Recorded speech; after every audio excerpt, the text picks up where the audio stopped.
First question to both of you. Have you ever been labeled the second generation of the rich? Do you need to make triple efforts to prove that ability, if so? Actually, just last month, I'm in a similar situation in a panel speaking session, and a guy next to me slipped that out of his mouth. 富一代, the rich of the second generation. People will see that, and before I feel upset about that, because we have tried our very best to get people's acknowledgement of what we have done. But this is not what upset me. It's because when we have done anything, people will think, okay, because of your father, you can achieve what you can. But if you fail, and you're doomed to be failed. So this is always a mentality we always have to face and tackle. But right now, I'm pretty okay with that. It's a compliment to me. I mean, it means that we have maybe done something good. But what I concern more is actually how I see myself improve. I usually don't compare. Throughout my whole life, I don't compare. I am one of the youngest awardees of the Hong Kong Young Industrialist Award. And I'm happy that I earned the title of Top Outstanding Hong Kong Person in 2014. With all those, it's just a statement to confirm that I have tried my very best and I excel myself. It's really hard to compare success, and it's really hard to compare. Bryant is so much better than me. Of course, he's handsome, he's tall, and he's 40 under 40. But I'm who I am. I'm happy as Karen Chan. So this is who I am.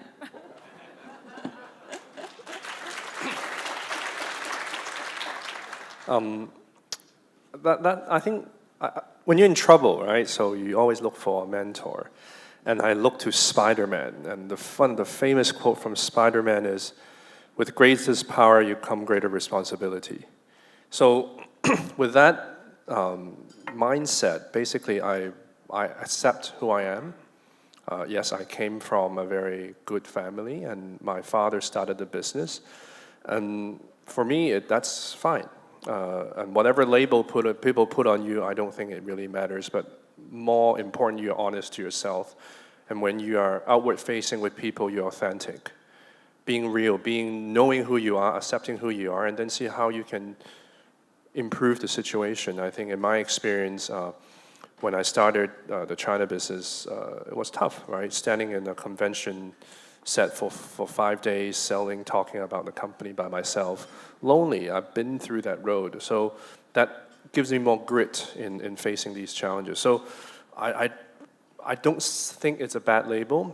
It's a bad label if you're being lazy and not try your best. But if you accept it and say, fine, I'm giving all this network, all these resources. Now the question is, what are you going to do with it? How are you going to do with it? You give it back to the community? You put it back in the business? Are you treating your staff right? And ultimately, I think if you do all these right, you make a profit. I never focus on profit. I focus on productivity, focus on having a good environment for my staff, and the rest will come. So, no, I don't think it's a challenge for me. No challenge? Okay. Thank you. We have a follow-up question actually on this from Canada. It says, how do you imagine your path or your current roles would be different if you had not had these family platforms as a background? It goes to both of you, so I don't know who wants to go first. It actually says your job, what would you imagine where you would be if you hadn't had this family platform? Would you, I don't know, have become a pop singer maybe, or? No, I'm not gonna. I can't sing. What job? It's hard to imagine. I guess in my case, maybe different from Karen is, I joined an architectural practice, and that's a professional service, like lawyers and accountants. So it's slightly different from business, where you have capital and you see where the capital can be used and create new things. So I've been put in the box of professional service, but that box, in a way, is how you interpret it. So for me, I started China.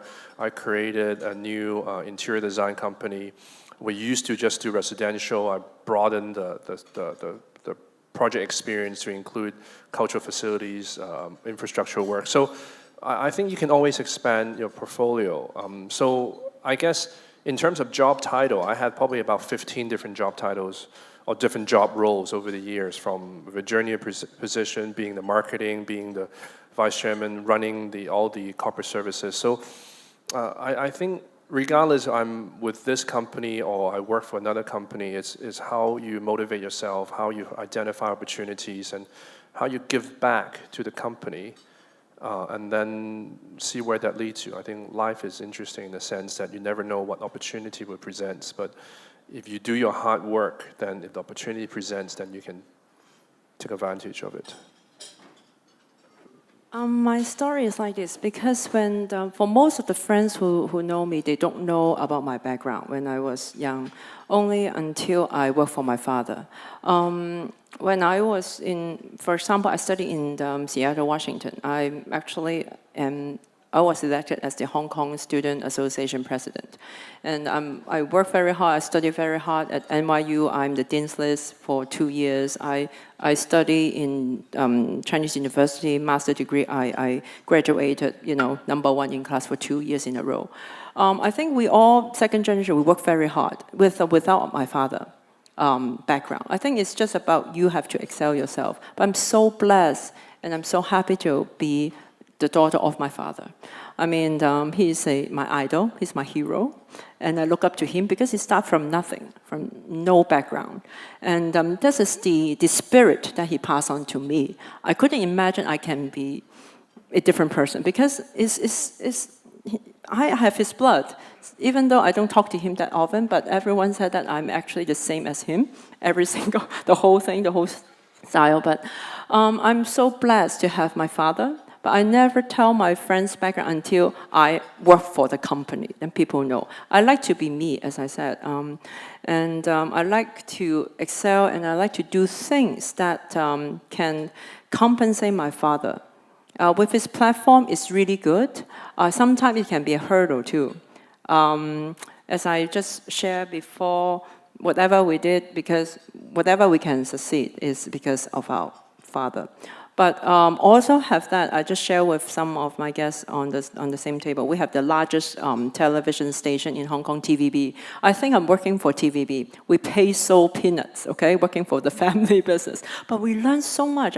With all the networks, we learn so much. But you have to use that network in a professional and wise way. And for me, is because our company started from 1 person to 5 person to 10 person, and gradually we have 500 people in Hong Kong and China. I witnessed my father from 0 to the current status. I'm so happy I can be part of it. It's a very good feeling, because the company my father built is his baby. I'm so happy to be part of that in that part of his life, because my father worked so hard. When I was a kid, never had the chance to talk to my father. He's always in business engagements, business meetings, all my life, until I worked for my father. This whole 10 years, I spent so much time with my father. Of course, day and night, we talk. There's no personal talk, it's all business. In the morning time, we talk business. In the afternoon, even when we sleep, when we're in the car, it's all about business. So I cannot imagine my life and my career without him. But I'm blessed. Thank you.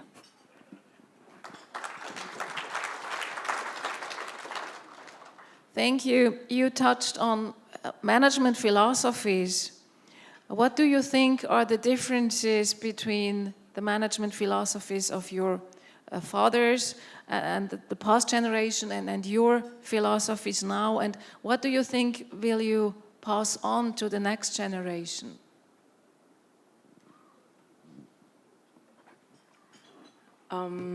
I wouldn't let my son work for me, I think.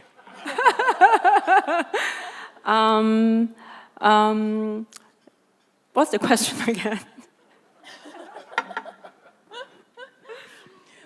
Well, the difference in management philosophies between the past generation and your generation. Okay, I now understand why I said that answer. It's tough to work for your father as your boss.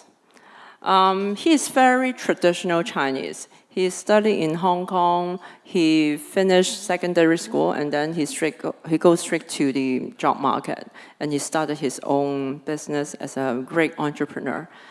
So lucky because I'm his daughter, I can get my education abroad. I am trained in America. I work in North America. Actually, I am a professional headhunter too. So I'm so trained in the Western world, and when I come back to the very traditional company, which is founded by my father, the same thing. When I first joined the company, even though whatever we do, we are the 太子女, the one with special blessing. It's really tough. But at the same time, my father is so traditional. He's so demanding. My father has a saying, if I don't say any negative thing on you, means it's a compliment. And it is. And until now, he never say, oh, you have done good. It's so different because I'm trained in the America. Even though whatever small things I did, everyone would say, oh, you're good, so encouraging. Everything, oh, you're just awesome, very good. There's no awesome in the company. So it's tough. But yeah, even right now, I'm 40 years old. I'm still, this is something that we have, this is the Chinese way. And even though I have a son, I wanted him to continue the family business, but I can see it can be tough too, because once it's a mother-son relationship or a father-son relationship, it sometimes will not be so nice. When you say you share your feelings, they won't try to shy away the nice words. It's always strict to the point, and in front of everyone else. So it's tough. I'm not sure if I'm in the boss position. I'm afraid I will do the same thing. But I love my son, so I don't want to have that feeling. So I try to shy away from having my second generation to come. But if he come, I will be happy. So. In my case, I think like I said, my pivotal role very often is to be the facilitator within the office. So I need to adopt to the local culture a little bit when I came back from the States to understand why things happen that way. But over time, I think communication, when I changed the meeting structure, the meeting schedule, we have more touch point, that naturally would help us to transform. And then also in my case, because professional services, every year we take in more and more people, more new graduates. And in our office, very simple, the people makes up the culture of the company as much as the boss. So I think that symbiosis is important, where you can respect the new culture that's coming in, which is continually changing, right? The new millennium, these guys are completely different from Generation X, Generation Y. So in a way, I'll go back to the learning organization, where I can allow my senior colleagues who understand these new cultural changes. And through that platform, slowly you can change their mindset. Obviously, more transparency, more accountability is important, where I think in the normal business world, that seems to be obvious. Very often in family business, the boss holds all the information. I start breaking down those walls and sharing information, having KPIs, that helps to align people's expectation and drive the company a little bit more better. So I believe transparency is important, and having them to understand where we're going, what are the problems, having a regular blog issue in intranet and all that. It's about communication. And the more you talk to them, the culture slowly shifts. And whoever you bring in, particularly people of influence, people that are respected within the company, they become the company culture ambassador, and that starts shifting the management style. So for me, it's ongoing changes. And I think with new business challenges, new workforce, new sort of behavior pattern, we have to adopt. Otherwise, we're dinosaurs. Thank you very much. I think we can still do a couple of questions. Moving on to the business itself, I know I grilled you a bit about philosophies and family things here, which are not uncommon, by the way. In Europe, we have the same thing, like in Zurich, we call it Zwinglianer. So it's the same attitude, the families. So you're not really alone being a Chinese family, I think. To move on, we have a question from the Baltics on the pricing that you do. You said you do pricing in retail and you also do online selling. So the question here is, how do you do that? Because pricing is obviously a very sensitive issue. How can you satisfy both parties? For the past 20-some years, we actually started out managing both dealers' network and having our own shops. Set aside whether it's online or offline is another subject matter. First of all, our background is very good at balancing both dealers' network and retail network. As a brand, it's our job and as a brand owner to set the suggested retail price. There's always a price we set with transparency. For dealers, we will have our own pricing structure, but it will be always based on the suggested retail price. So everyone will share the same suggested retail price. When we do retails or when we do B2B, of course, the discount will be deducted from the SRP. So for online business, we just make sure all the showrooms and online or offline, we respect the same SRP. That's how we do in the past. But one trick we do is we do have special products for online markets.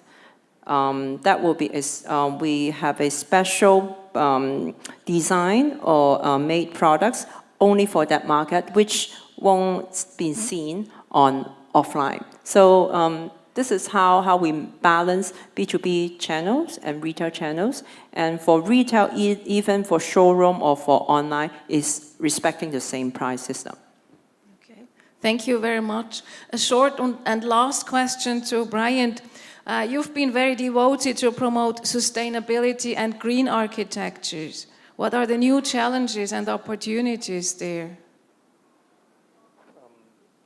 Yeah, we have been, our firm has been very dedicated to that, to the extent that actually the current Secretary of the Environment for Hong Kong is former one of my directors. So we have been really in the forefront, but I think the new direction that we should be going, it's not just sustainable buildings, but I think we talk about communities, sustainable communities, how by having a green building doesn't really help to solve the community issues that we face these days. So I think it's more about integrated approach where we bring in the community, improve the overall health of the community. I think sustainability and health is very closely linked together. So for instance, if you put out a building, the building itself can be very sustainable, but it also has an impact with the immediate surroundings, where there's ventilation, connection with people, public space, access to people. So it really has to take in from a community approach.